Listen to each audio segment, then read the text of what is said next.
Alkitab tidak berkata walaupun dosamu merah seperti karbisi, insya Allah akan diputihkan putih seperti salju.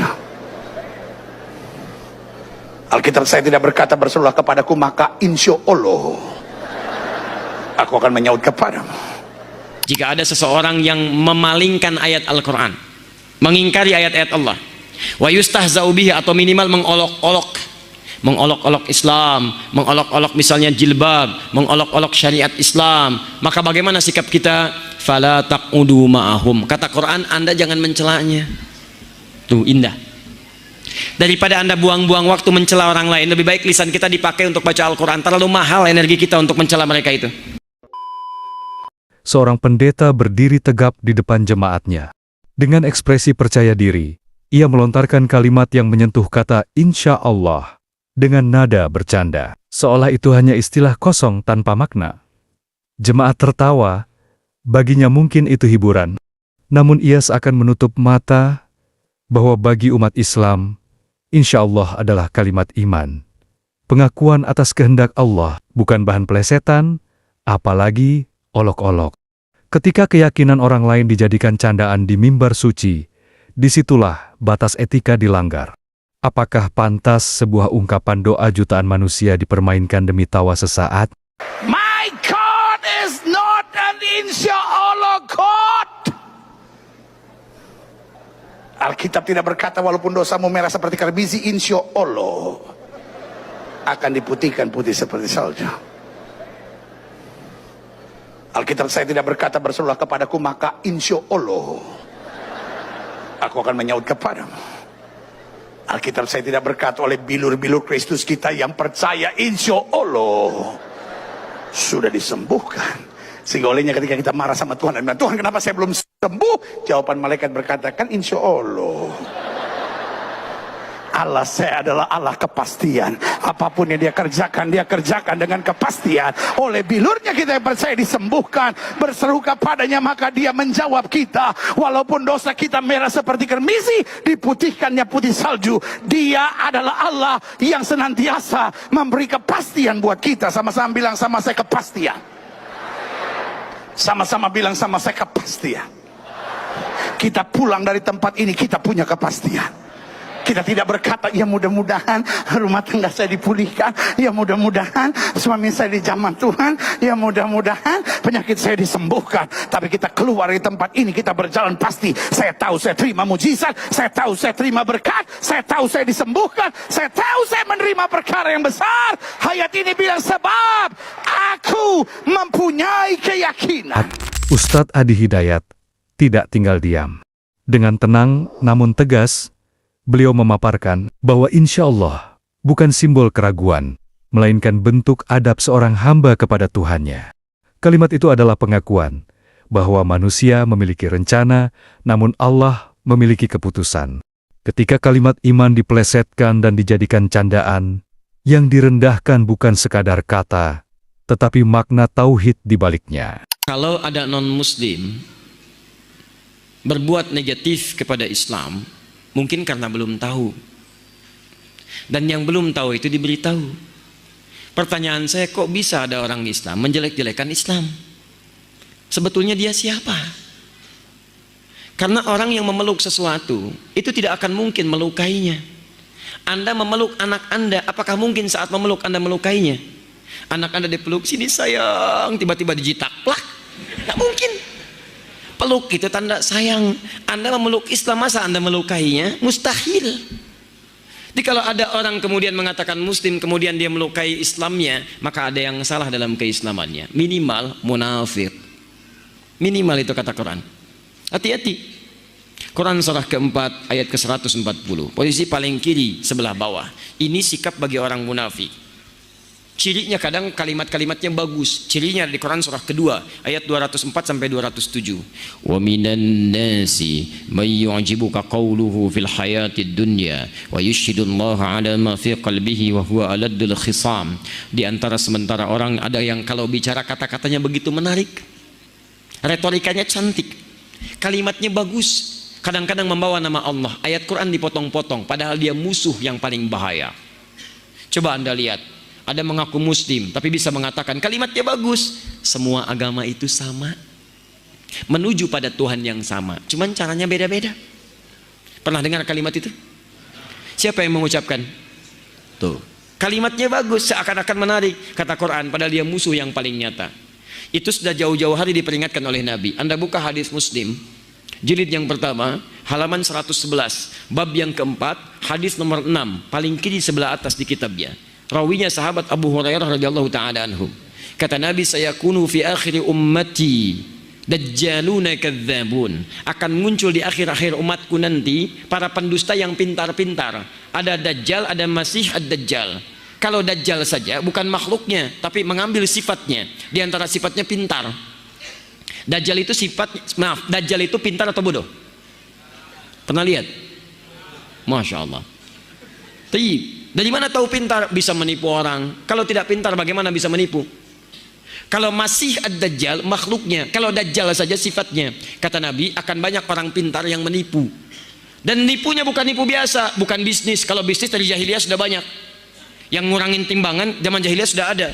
Wailul lil mutaffifin, celaka orang-orang curang, alladzina idza iktalu hum 'alan nasi yastawfun, yaitu kalau menimbang mereka kurangi. Jadi kalau masalah curang di bisnis zaman jahiliyah sudah ada. Kalau sekarang ada pebisnis curang, dia terlambat. Keduluan orang-orang jahiliyah, terlambat, telat dia. Sampaikan pada orang curang, antum terlambat, sudah keduluan jahiliyah, telat lahir dia. Tapi yang ini bukan masalah dunia.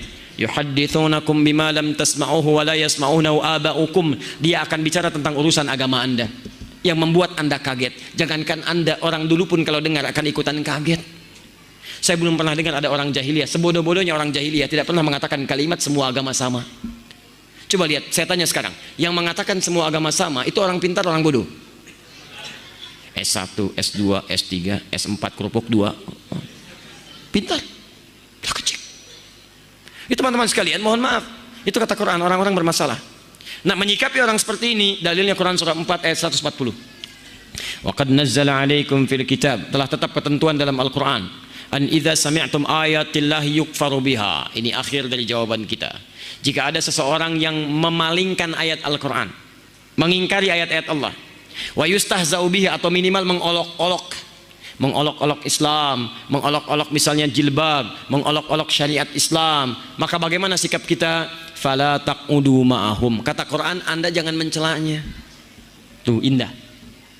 Daripada Anda buang-buang waktu mencela orang lain, lebih baik lisan kita dipakai untuk baca Al-Quran. Terlalu mahal energi kita untuk mencela mereka itu. Cukup kata Quran, tinggalkan mereka. Tinggalkan. Jadi kalau ada majlisnya jangan dihadiri. Kalau ada bukunya jangan dibaca. Kalau ada siarannya jangan didengarkan. Fala taqudu ma'hum. Itu sebagai sayang Allah kepada dia supaya dia mau berubah. Sebab kalau umat meninggalkannya, mungkin dia mau berpikir. Di Allah itu sayang pada dia supaya dia mau berubah. Hatta yakhudhu fi haditsin ghairi, sampai dia tobat kembali kepada pendapat semula. Maaf, innakum idzam mithluhum. Kalau Anda ikuti lama-lama Anda seperti mereka, ujung-ujungnya nggak sholat juga. Tinggalkan. Tapi kalau yang non muslim, kaidahnya berubah. Quran surah ke-16 ayat 125.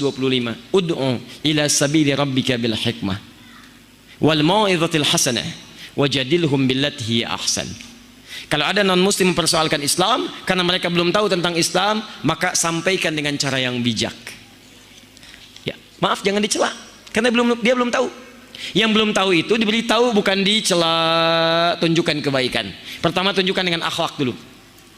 Begitu dicela misalnya, waduh, lewat teroris nih, lewat teroris, masya Allah, besok kirim makanan. Assalamualaikum. Wah, awas ada teroris, ada teroris. Begitu datang, ada apa kemari? Kami mau kirim makanan. Kok kirim makanan? Kenapa? Bukan karena saya harus mengirim, tapi Allah perintahkan untuk berbagi. Masya Allah. Besoknya dia lewat, dia mencela, Anda senyum. Sampai hadir dalam benaknya, kok bisa ya? Ada orang yang katanya buruk tapi bersikap baik. Tiba-tiba dia ngajak diskusi Anda. Kenapa orang ini tidak baik? Pak, yang salah bukan Islamnya, yang salah orangnya. Kalau ada ajaran setiap tempat, sini jelek, sini jelek, sini jelek, yang salah ajarannya. Tapi kalau ada orang misalnya belajar, yang ini jadi baik, yang ini jadi salah. Yang salah bukan ajarannya, yang salah orang yang belajarnya. Saya waktu ada bom di Jalan Tamrin itu, bom Jalan Tamrin, saya datang ke Lampung. Langsung ada yang tanya, Ustaz, apakah bom di Jalan Tamrin termasuk jihad fisabilillah? Saya bilang, Pak, sependek pengetahuan saya, jihad fisabilillah itu jihad di jalan Allah, bukan di jalan tamrin. Kaidahnya lain. Beda. Lain kaidahnya.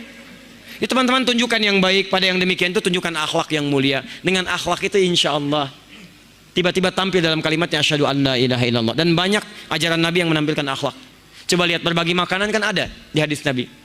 Ayo antum, ayo, terutama orang Padang yang punya banyak masakan itu. Bayakumbuh, rendang bayakumbuh. Masya Allah. Siapa yang masak makanan, baunya tercium ke tetangganya, maka bagi tetangganya walaupun cuma kuahnya. Baca hadisnya dengan lengkap. Maksud kuahnya itu kalau antum masak kuahnya saja. Tapi kalau dengan rendangnya, bagi dengan rendangnya.